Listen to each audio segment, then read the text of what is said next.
Okay, imagine this. What if you could plant a vegetable once, and then harvest it for 5, 10, maybe even 30 years? No more replanting every spring. No more buying seeds every season. Just food that keeps growing back like magic. Look, I've been growing perennial vegetables for years now, and I'm about to share 20 of them with you. But the one I'm going to show you at number 7? It grows in shade where everything else dies. It's been producing in my garden for over a decade, and I've literally never replanted it once. So let's jump right in. If you're tired of replanting the same crops every single spring, this is for you. 20 perennial vegetables that'll change how you garden forever. Hit subscribe so you don't miss any of our videos. First up, asparagus. This is the gateway perennial vegetable. Plant it once and you're looking at 20 to 25 years of harvests. My neighbor has a bed that's older than I am, still cranking out spears every spring. Plant crowns in early spring in zones 3 through 8. Full sun, well-drained soil. Here's the catch, you can't harvest the first year. I know it's tough to wait, but by year 3 you'll be cutting fresh spears every morning for decades. Let me give you a bonus tip, in years 2 and 3, only harvest about half the spears. Let the rest grow into those feathery ferns.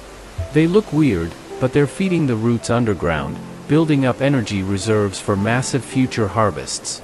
Do this right, and by year 5 you'll have more asparagus than you can use. The next one is rhubarb. Rhubarb is basically the tank of perennial vegetables. Indestructible. Plant it once, and it'll outlive your mortgage. 20 plus years of those gorgeous pink and red stalks. It loves cold, zones 3 through 8, and actually needs frost to produce well. Full sun to partial shade, incredibly low maintenance. Harvest stalks when they're 10 to 15 inches. Don't cut them, grab near the base, twist, and pull. Never take more than half the plant at once or you'll weaken it. Now, this is important, never eat the leaves. They're toxic. Only stalks are edible. Plant it on the north side of your garden where it won't shade other crops. These get massive, 3 to 4 feet across with leaves like Jurassic Park. Alright, next is Jerusalem artichokes. Some call them sunchokes. This one's almost too easy, plant a few tubers and they'll spread indefinitely. Hardy in zones 3 through 9, they'll grow in the worst soil you can imagine. Sandy, clay, rocky, they don't care. They produce beautiful yellow flowers in fall and edible tubers underground. Wait until after the first frost to harvest. Cold converts the starches to sugar and makes them way sweeter. Big warning though, plant these in a contained area or raised bed. They spread aggressively through underground rhizomes. You'll find volunteers popping up 20 feet away wondering how they got there. Some gardeners call them invasive, so give them their own dedicated space. Once planted, they'll keep coming back bigger every year without you lifting a finger. Okay, pause for a second. Here's something wild that most gardeners never learn. We've been taught that vegetables are annuals. Plant in spring, harvest, they die, start over. That's just how it works, right? But that's only one way to grow food, and honestly, it's the most labor-intensive way. Modern agriculture convinced us annuals were the only option. We got obsessed with tomatoes and peppers and completely forgot about perennial vegetables. Think about fruit trees. Plant an apple tree once, pick apples for 20 years. These vegetables work exactly the same way. No tilling, no seed starting, no transplanting every spring. And they're actually easier to grow than annuals because they develop deep roots, resist pests better, and handle drought like champions. Alright, back to the list. And number 7 is coming up, the absolute game changer. So those first 3 are solid staples everyone should grow. But number 7 changes everything. It thrives in partial shade where most vegetables just give up and die. It's been producing in my garden for over a decade, same plant, never replanted. And I've shared cuttings with a dozen people who all say it's the best perennial they've ever grown. But first, 3 more hidden gems you need to know about. Up next is horseradish. True, set it and forget it. Plant it once and it grows indefinitely. Zones 4 through 9, Full sun or shade, it literally doesn't care. Plant root cuttings in spring, harvest by fall. The longer roots stay in the ground, the more nose clearing and pungent they get. Harvest in fall or early spring. Dig the main root, take what you need, replant small pieces. It'll regrow from the tiniest fragment, basically indestructible. But let me warn you, it spreads aggressively like Jerusalem artichokes. Plant where you can contain it, or accept it staying forever. Personally, I'm fine with that because fresh horseradish makes grocery store stuff taste like sadness in a jar. Now this'll blow your mind. Sweet potato vines as perennials. Most people grow them as annuals, but in zones 8 through 11, they're actually perennial. The vines grow year-round and you can harvest continuously instead of one big fall harvest. Even in cooler zones, bring slips indoors over winter and replant in spring. And get this, the vines produce edible leaves that taste like spinach. So you're getting tubers underground and greens above ground from the same plant. Plant in full sun with loose, well-draining soil. In borderline zones, mulch heavily for winter protection. Let me tell you an advanced trick. When harvesting in fall, leave small finger-sized tubers in the ground. They'll sprout new vines in spring, making sweet potatoes perennial even in zone 7. I've been doing this for 3 years and it works perfectly.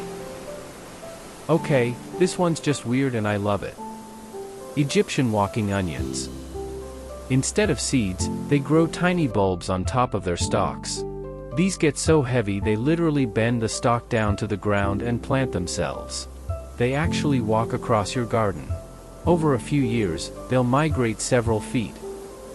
Hardy zones 3 through 9 produce year-round in mild climates.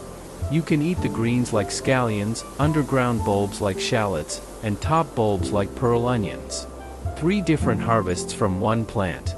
Plant top bulbils or divisions in fall or spring. They establish fast and start walking by year 2. If you want control, harvest top bulbs before they fall. Otherwise, enjoy watching them migrate. Alright, here it is, number 7. Tree collards. This plant completely changed how I think about growing food. Regular collards are annuals or short-lived perennials at best. But tree collards? 10 to 15 years of production. In zones 9 through 11 they grow year-round and reach 6 to 10 feet tall, literally becoming small trees. Here's what makes them special. They handle partial shade better than almost anything that produces real food. I've got mine planted on the north side of my garage where nothing else would grow. Tried tomatoes, they got leggy and produced almost nothing. Tried regular collards, they just sulked. Tried lettuce, bolted immediately. Then I planted tree collards 7 years ago. Same plant, never replanted, and it's been giving me massive, nutrient-packed leaves this entire time. Zones 8 through 11 for full perennial growth. Zone 7 works with winter protection, just mulch heavily and maybe throw row cover over during hard freezes. You just harvest lower leaves whenever you need them, and new growth keeps emerging from the top. You could harvest every day and it'll keep producing.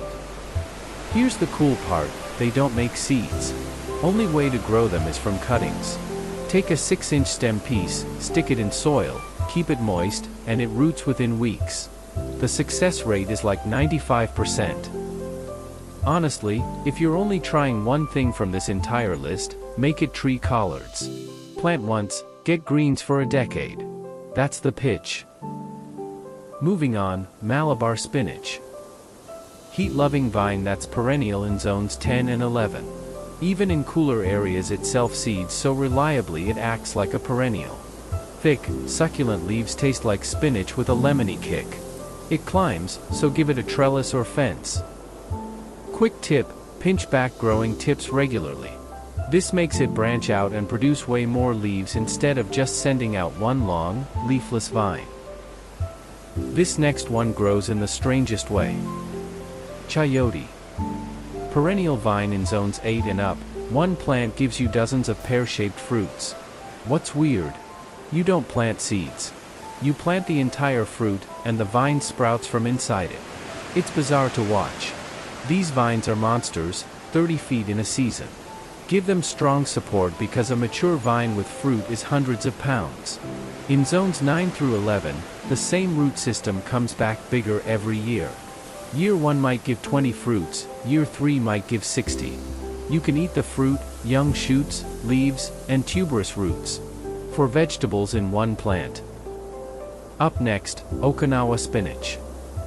Tropical perennial producing year-round in zones 9 through 11 with stunning purple leaf undersides. In full sun the leaves get smaller and tougher. In shade? Bigger, more tender, happier plant. Harvest leaves as needed, it keeps producing. Propagate by division or stem cuttings, roots super easily. In cooler zones, grow in containers and bring indoors for winter. It actually does great as a houseplant. This next one produces more greens than any annual I've grown. Sorrel. Lemony tart perennial lasting 5 to 10 years in zones 5 through 9. One of the first greens up in spring. Full sun to partial shade, tolerates poor soil. Bright citrusy flavor perfect for salads. The key trick? Cut off flower stalks immediately when you see them. Flowering makes leaves bitter. Keep it trimmed for tender greens for months. You've eaten this but never seen it growing. Taro. Those massive elephant ear plants, that's taro. Perennial in zones 9 through 11. Underground corms are loaded with starch. Loves water, plant in boggy spots where other vegetables would rot. Partial shade works great. The plant keeps making offset corms. Harvest the main one, leave offsets, they become next year's crop. What's critical? It must be cooked thoroughly. Raw corms are toxic. Alright, we're in the home stretch. Number 15 is going to surprise you, most people accidentally kill it. And number 20 improves your soil while feeding you. Let's finish strong. Next, winged bean. Called the supermarket on a stalk, because every part is edible, pods, leaves, flowers, roots. Perennial in zones 10 and 11. The pods have 4 frilly wings and taste like green beans but nuttier. The tuberous roots are high in protein. Number 15 might surprise you. Cassava. Most people grow it as an annual, harvest everything and destroy the plant. But in zones 10 and 11, leave it in the ground and it becomes a perennial shrub. The roots get bigger in years 2 and 3. Instead of harvesting everything, take 1 or 2 roots as needed. The plant keeps growing. It's like a living root cellar. Incredibly drought tolerant, thrives in poor soil. What is critical here?